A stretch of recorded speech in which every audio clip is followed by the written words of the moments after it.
നമസ്കാരം. SV ചാനലിലേക്ക് ഒരിക്കൽ കൂടി സ്വാഗതം. റിവേഴ്സ് റെമിറ്റൻസ് കഴിഞ്ഞ ദിവസം നമ്മുടെ മുഖ്യമന്ത്രി സഭയിൽ ഉയർത്തിയ ഏറ്റവും പ്രധാനപ്പെട്ട ഒരു കാര്യമാണ്. എന്താണെന്ന് ചോദിച്ചാൽ, നമ്മുടെ സംസ്ഥാനത്തെ എത്തിക്കൊണ്ടിരിക്കുന്ന അതിഥി തൊഴിലാളികൾ ഇവിടെ നിന്ന് അവരുടെ പണം അവരുടെ നാടുകളിലേക്ക് അയച്ചു കൊടുക്കുന്നത് മൂലം നമ്മുടെ സാമ്പത്തിക സ്ഥിതി തകരുന്നു. ഇതിനു മുൻപ് പരാമർശിക്കപ്പെടേണ്ട മറ്റൊരു വിഷയമാണ് നിദാഖാത്ത്.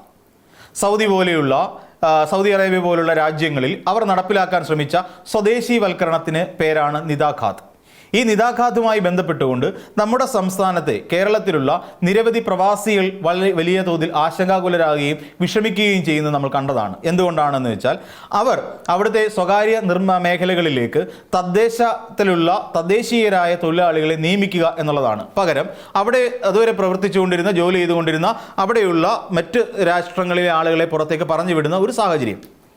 ഇത് നമ്മുടെ കേരളത്തിൽ ഇങ്ങനെ സംഭവിക്കുമോ എന്നുള്ളതാണ് ഇപ്പോൾ ആശങ്കപ്പെടേണ്ട മറ്റൊരു കാര്യം.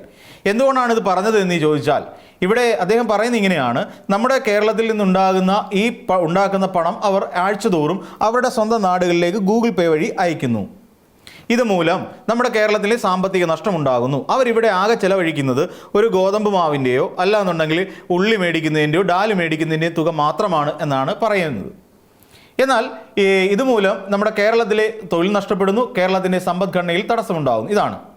ഇനിയും ആഹാരം, വസ്ത്രം, പാർപ്പിടം, ഇത് മൂന്നുമാണല്ലോ ഒരു മനുഷ്യനെ സംബന്ധിച്ചിടത്തോളം അവരുടെ ആവശ്യം എന്ന് പറയുന്ന സാധനങ്ങൾ. ആഹാരത്തിൻ്റെ കാര്യത്തിൽ എടുക്കാം. ഇനി ആദ്യം പറഞ്ഞ ഡാലും ഗോതമ്പ് മാവും സവാളയും നോക്കിക്കോളൂ, അതവിടെ നിൽക്കട്ടെ. ഈ ഗോതമ്പ് മാവ് എന്ന് പറഞ്ഞാൽ 1 കിലോഗ്രാമിന് ഏകദേശം 60 മുതൽ 70 രൂപ വരെ ഇന്ന് ഓപ്പൺ മാർക്കറ്റിൽ വിലയുണ്ട്. ഉള്ളിക്കും ഏറെക്കുറെ നല്ല വിലയുണ്ട് എന്നുള്ള കാര്യം നമുക്കറിയാം. ഡാലിനും വിലയുണ്ട്. അപ്പോൾ ഈ സാധനങ്ങളെല്ലാം നമ്മുടെ കേരളത്തിലെ മാർക്കറ്റുകളിൽ നിന്ന് തന്നെയാണ് ഇവർ പർച്ചേസ് ചെയ്യുന്നത്. അപ്പോൾ ഒരാൾക്ക് ജീവിക്കണമെന്നുണ്ടെങ്കിൽ, ഒരു കൂട്ടത്തിന് ജീവിക്കണമെന്നുണ്ടെങ്കിൽ 1 കിലോ ഗോതമ്പ് മാവ് കൊണ്ട് എന്ന് ഓടിയെത്തില്ല എന്ന് നമുക്കറിയാം. തന്നെയുമല്ല, അക്കൂട്ടത്തിലും അരിയാഹാരം കഴിക്കുന്നവരുമുണ്ട്, മത്സ്യം വാങ്ങി കഴിക്കുന്നവരുണ്ട്, ചിക്കൻ കഴിക്കുന്നവരുണ്ട്, ബീഫ് വാങ്ങി കഴിക്കുന്നവരുണ്ട്. ഈ പറയുന്ന ചിക്കനും ബീഫും എന്ന് പറയുന്നത് ഒട്ടുമിക്ക സംസ്ഥാനങ്ങളിലും ഉപയോഗിക്കുന്നുണ്ട്. ബീഫ് ഉപയോഗിക്കുന്നില്ലെങ്കിൽ പോലും ചിക്കൻ അവർ കഴിക്കുന്ന ഒരു ഭക്ഷണ പദാർത്ഥം തന്നെയാണ്. അപ്പോൾ ചിക്കൻ്റെ കച്ചവടവും നമ്മുടെ കേരളത്തിൽ നടക്കുന്നുണ്ട്. അപ്പോൾ ആഹാരക്കാര്യവുമായി ബന്ധപ്പെട്ടുകൊണ്ട് പരിശോധിക്കുമ്പോൾ ഈ പറയുന്ന ആളുകളെ സംബന്ധിച്ചിടത്തോളം അവർ ആഹാരം കഴിക്കുന്നതിൻ്റെ തുകയും അല്ലെങ്കിൽ അതിനുവേണ്ടി അവർ ചിലവിടുന്ന പണവും നമ്മുടെ സംസ്ഥാനത്ത് തന്നെയാണ് വിനിയോഗിക്കപ്പെടുന്നത്. നമ്മുടെ സംസ്ഥാനത്തെ ഓപ്പൺ മാർക്കറ്റുകളിലാണ് വിനിയോഗിക്കപ്പെടുന്നത്. ഇനി അതല്ല, അവർ പുറത്ത് ഹോട്ടൽസിൽ നിന്ന് അല്ലെങ്കിൽ റെസ്റ്റോറൻറ്റുകളിൽ നിന്ന് ഭക്ഷണം കഴിക്കുന്നവരാണെങ്കിൽ അവർ അവിടെയും പണം മുടക്കി തന്നെയാണ് ഭക്ഷണം കഴിച്ചുകൊണ്ടിരിക്കുന്നത്. അവിടെ സെയിൽസ് ടാക്സിനെ പ്രൊമോട്ട് ചെയ്യുന്നു. അവിടെ ഇനി മറ്റൊരു കാര്യത്തിലേക്ക്, ഇനി ഇവർ ലഹരി ഉപയോഗിക്കുന്നവരാണ് എന്ന് നമുക്ക് കരുതുക. ഇവിടെ അവർ ബിവറേജ് ഔട്ട്ലെറ്റുകളിൽ നിന്നും അവർ മദ്യം വാങ്ങുന്ന ശീലമുണ്ട്. അവർക്ക് മദ്യപിക്കാനുള്ള സാധനം അവർ വാറ്റി കുടിക്കുകയല്ലോ, അവർ അവിടെ ചെന്നിട്ട് നമ്മുടെ ബിവറേജ് ഔട്ട്ലെറ്റുകളിൽ നിന്ന് തന്നെ സാധനം പർച്ചേസ് ചെയ്യുകയാണ്. അപ്പോൾ അതിൽ നിന്ന് കിട്ടുന്ന നികുതി വരുമാനം എവിടേക്കാണ് പോകുന്നത് ചോദിച്ചാൽ അത് സംസ്ഥാന സർക്കാരിലേക്ക് തന്നെയാണ് പോകുന്നത്. അതിന് വേറെ എവിടേക്കും പോകുന്നില്ല.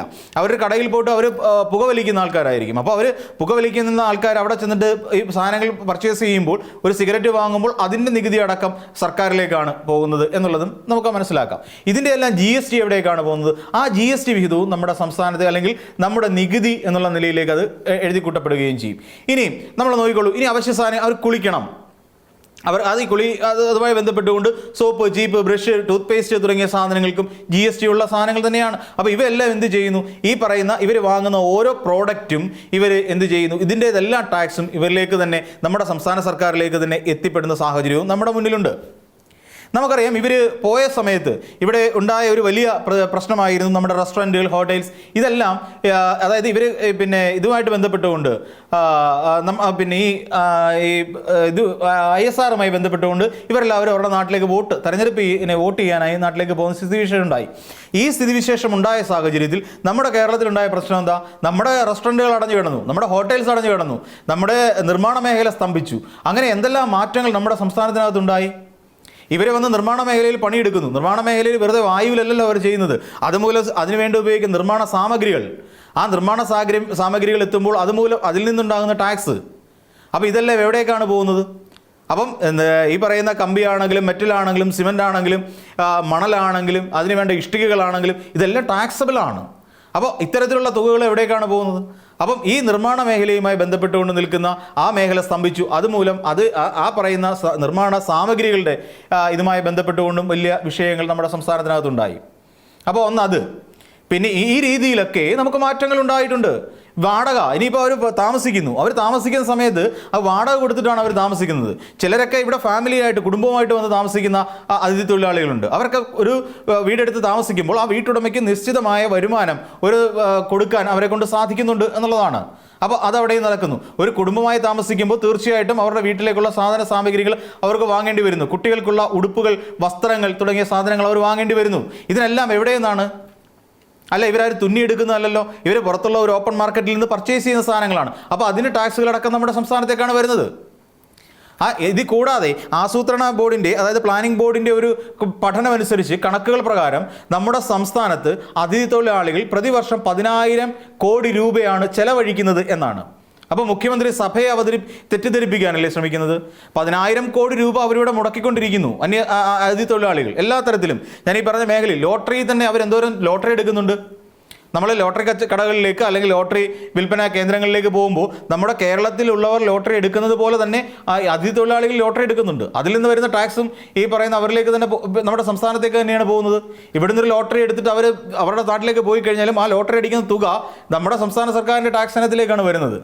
അപ്പം ഈ നിലയ്ക്ക് നോക്കുമ്പോഴും നമ്മുടെ സംസ്ഥാനത്തിന് അതിഥി തൊഴിലാളികളെ കൊണ്ട് നേട്ടം മാത്രമാണ്. നേട്ടം എന്ന് പറഞ്ഞു കഴിഞ്ഞാൽ അവർ നടത്തുന്ന ചില നൊട്ടോറിയസ് ആക്ടിവിറ്റീസ് നമ്മൾ മാറ്റി നിർത്തി കഴിഞ്ഞാൽ ബാക്കി ഏത് തലത്തിൽ പരിശോധിച്ച് കഴിഞ്ഞാലും അവർ ചെയ്തുകൊണ്ടിരിക്കുന്നത് അത്യാവശ്യം കുഴപ്പമില്ലാത്ത നമ്മുടെ സമ്പദ്ഘടനയ്ക്ക് 10,000 കോടി രൂപയുടെ വരവ് നിലനിർത്തുന്ന പ്രവർത്തനങ്ങൾ തന്നെയാണ്. ഈ ബാറിൽ പോയി മദ്യപിക്കുന്ന അതിഥി തൊഴിലാളികളില്ലേ, അവിടെ ആഡംബര നികുതി അടക്കം കൊടുത്തിട്ടാണ് ഒരു പെഗ് അവർ വാങ്ങി അടിക്കുന്നത്. അപ്പം അവിടെ ഒരാളാണ് പോകുന്നത്, അല്ല, ഒരു ഗ്രൂപ്പായിട്ടാണ് അവർ പോയി മദ്യപിക്കുന്നത്. അപ്പോൾ അതിൻ്റെ തുകയും അവർക്ക് കിട്ടുന്നുണ്ട്. അപ്പം ഈ രീതിയിലൊക്കെയാണ് അതിഥി തൊഴിലാളികൾ നമ്മുടെ കേരളത്തിൽ വരുന്നത്. അപ്പോൾ അവർ പൂർണ്ണമായും അവർക്ക് ലഭിക്കുന്ന പണം എല്ലാ ശനിയാഴ്ചകളിലും അവരവരുടെ നാട്ടിലേക്ക് അയക്കുകയല്ല, ഇവിടെ ചെലവഴിക്കേണ്ട തുക അവർ ചെലവഴിക്കുന്നു. ഇനി ഇവർ നാട്ടിലേക്ക് മടങ്ങിപ്പോൾ ഗോവട്ടി എക്സ്പ്രസ്സിലേക്ക് നോക്കിക്കഴിഞ്ഞാൽ നമ്മുടെ കേരളക്കാരൻ്റെ കാലുകുത്ത സ്ഥലമില്ലെന്നേ, അത്രത്തോളം ആളുകൾ അതിനകത്തുണ്ട്. അവരിവിടെ നിന്ന് പോകുമ്പോൾ അവർ വലിയ പെയിൻറ്റ് ബക്കറ്റിനകത്ത് 10, 20, 30, 50 കിലോ വരുന്ന പെയിൻറ്റ് ബക്കറ്റിനകത്താണ് ഇവരുടെ സാധന സാമഗ്രികളും അടുക്കി ഇവിടെ നിന്ന് പർച്ചേസ് ചെയ്യുന്ന, ഓപ്പൺ മാർക്കറ്റിൽ നിന്ന് പർച്ചേസ് ചെയ്യുന്ന സാധനങ്ങൾ ഉൾപ്പെടെ ഇതിനകത്ത് അടുക്കിക്കൊണ്ട് അവർ പോകുന്നത്. ഒരുമാതിരി നമ്മുടെ ഗൾഫിൽ നിന്ന് ആൾക്കാർ വരുന്ന പോലെ തന്നെയാണ് ഇവിടെ നിന്ന് അവരങ്ങോട്ടേക്ക് പോകുന്നത്. അപ്പോൾ ഈ തുകയൊക്കെ അവരെവിടെയാണ് ചെലവഴിക്കുന്നത്? നമ്മുടെ കേരളത്തിലാണെന്നേ. ഇതൊക്കെ മനസ്സിലാക്കാതെയാണ് ഈ റിവേഴ്സ് റെമിറ്റൻസ് എന്ന് പറയുന്ന ഒരു വാക്ക് ഉപയോഗിച്ചുകൊണ്ട് നമ്മുടെ മുഖ്യമന്ത്രി നമ്മളെ തെറ്റിദ്ധരിപ്പിക്കാൻ ശ്രമിക്കുന്നത്. അത് തെറ്റായ പ്രവണത തന്നെയാണെന്ന് പറയേണ്ടി വരും.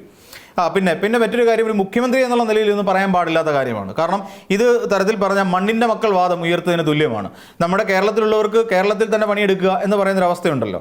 നമ്മൾ കേരളത്തിലുള്ളവർ മാത്രം കേരളത്തിൽ പണിയെടുത്താൽ മതി എന്ന് പറയുന്ന ഒരു അവസ്ഥ കൊണ്ടുവരികയാണ്. ഇപ്പോൾ തേങ്ങ ഇടുവാൻ പോലും നമ്മളിന്ന് അതിഥി തൊഴിലാളികളെ ആശ്രയിക്കേണ്ട അവസ്ഥയാണ്. സത്യത്തിൽ നമുക്കറിയാം, ഈ അടുത്ത കാലത്ത് പ്രചരിച്ച ഒരു ഓഡിയോ ഉണ്ടായിരുന്നു. എന്താണെന്ന് ചോദിച്ചാൽ, ഒരു വീട്ടമ്മ ഒരു അതിഥി തൊഴിലാളിയെ വിളിച്ചിട്ട് തേങ്ങ ഇടാൻ വേണ്ടി ഏൽപ്പിക്കുന്ന വളരെ തമാശാനിർഭരമായ ഒരു സംഭവം ഉണ്ടായിരുന്നു. അത് നമ്മളെല്ലാവരും കണ്ടതാണ്. അപ്പോൾ തേങ്ങ ഇടാൻ പോലും ഇന്ന് നമ്മുടെ കേരളത്തിലുള്ളവരില്ല. അതിന് പകരം അവർ അതിഥി തൊഴിലാളികളാണ് നമ്മുടെ നാട്ടിൽ തേങ്ങ പോലും ഇടുന്നത്. അപ്പം ആ നിലയ്ക്ക് പോലും കാര്യങ്ങൾ മാറിക്കഴിഞ്ഞിരിക്കുന്നു.